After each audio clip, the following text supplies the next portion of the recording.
आगा पीछा जीजा दोनों आगा पीछा जीजा दोनों टेस्ट करता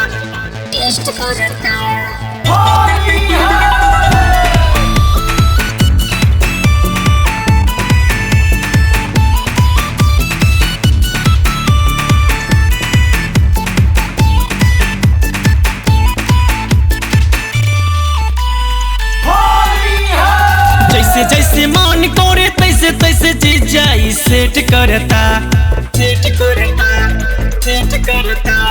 जैसे जैसे मन करे तैसे तैसे जीजा सेट करता हमर आगा पीछा जीजा दोनों टेस्ट करता हमर आगा पीछा जीजा दोनों टेस्ट करता।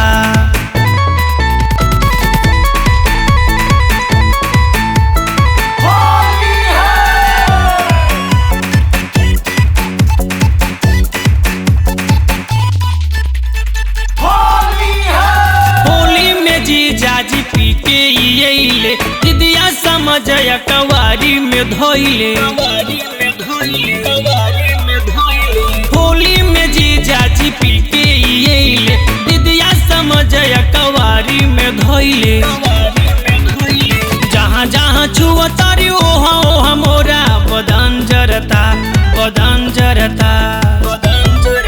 जीजा लहंगा उठा के फचा फच मारता जीजा लहंगा उठा के फचा फच मारता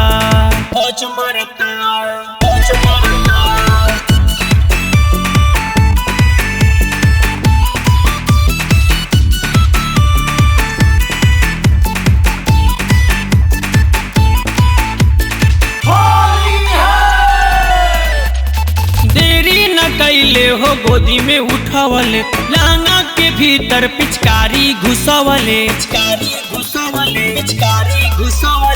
देरी न कैले हो गोदी में उठावले लहंगा के भीतर पिचकारी घुसवले जैसे जैसे मना करी वैसे वैसे मोरा ई चोली फारता हमर चढ़ली जवानी के पानी झरता हमर चढ़ली जवानी के पानी झरता।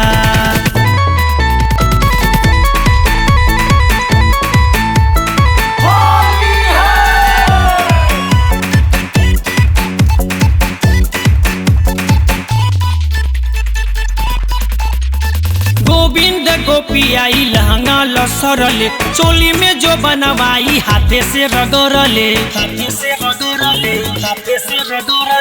गोविंद गोपियाई लहंगा लसरले चोली में जो बनवाई हाथे से रगड़ले जैसे जैसे नशा चढ़े वैसे वैसे जीजा अब लेट करता देखा आगा पीछा जीजा दोनों टेस्ट करता हमर आगा पीछा जीजा दोनों टेस्ट करता हमर आगा पीछा जीजा दोनों टेस्ट करता।